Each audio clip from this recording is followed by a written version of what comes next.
this story here, this just upsets me on all levels. So, basically, a Canadian guy a couple months back was he was on the list for a kidney transplant, and 35-year-old guy.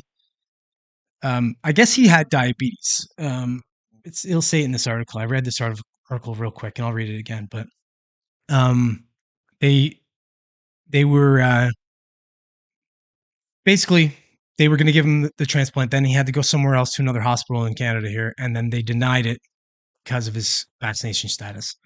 I'm going to read this article. I'm going to try and tread careful here because I don't want to get in trouble by the overlords. But here we go. Sudbury man refused kidney transplant due to vaccination status. Dies. So this guy, Garnet Harper, 35, leaves behind a wife and 5 children. Wow. 5 children. That's awful.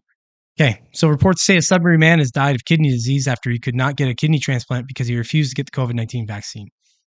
A report by on independent journalism or of independent journalism and repeated by the Western Standard said that Garnet Harper was diagnosed with stage 5 kidney disease in February of last year, also known as end-stage renal disease.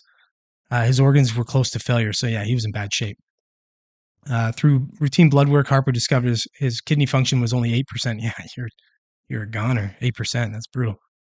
Okay, his only option was to receive a kidney transplant. Leal wrote that a doctor suggested to Harper he should get a COVID-19 vaccine to protect himself from getting the virus and getting sick. Harper, however, said he did not want to reveal his vaccination status, which should be his right. Harper's wife, Megan, told Leal that her husband was later referred to a London hospital for a possible transplant. He was considered a good candidate for transplant due to his young age of 35. We were told that we couldn't have a referral to a hospital in London if Garnet was not vaccinated for COVID-19, Megan said. So they said we couldn't begin the process. We couldn't even start to be considered to get onto a transplant list. Harper's family received similar responses when they contacted other hospitals in Ontario, the report said. So, okay, so here we go. So he died. Anyways, this is where it gets gross. So I'm just going to kind of skip. You can see the picture here. He's got unmasked, unmuzzled, unvaccinated. So this guy was obviously pro-choice. So after Harper was placed on life support, Megan got a call from the Trillium program asking about organ donation, which angered her. That when I read that, it just made me like, ugh, like how sick.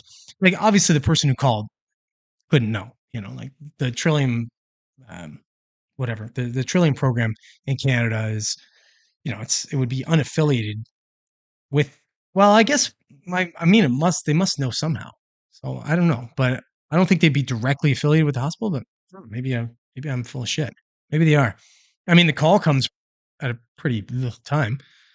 Anyways, she says, so they call you while you're sitting next to your dying loved one and they ask you if they can have his organs. Meanwhile, he wasn't good enough to receive organs from them. I can't describe the feeling. It makes me sick to my stomach. Yeah. So Trillium Gift of Life Network did not return phone calls placed by the Star asking for comment. Yeah, I guess not. Yeah. So that's about it. That's about all I can take on this article. It's pretty, how sad. How sad. What a disgusting time we live in. You would think over 3 years later, we're kind of past that thing, but it seems we're still down to dumb people making dumb decisions. So that hospital, somebody made a decision there, and this guy had to die because of it. I don't even know what to say to that. I mean, my heart goes out to the family. 5 children. That's rough stuff. What are you gonna do? I mean, are you willing to die for your beliefs? I guess this guy was. But when I read the article, there's a part of it that was talking about he thought he could beat it himself. He was probably a power of positivity type of person, which I'm not disparaging. That's great. But unfortunately, I think his kidney function had gone too low by that point. And I mean, realistically, and again, this is not disparaging this guy. If he had diabetes and he has kidney problems, chances are he probably wasn't living a very healthy lifestyle to begin with.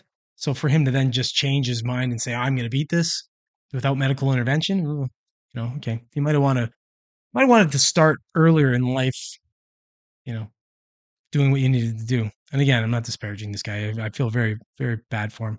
Obviously, this was a raw deal. It's embarrassing that this is happening in Canada, this kind of thing. And I'm Canadian, so I apologize for all us Canadians up here because that's the Canadian thing to do. So I guess that's what I'm going to do.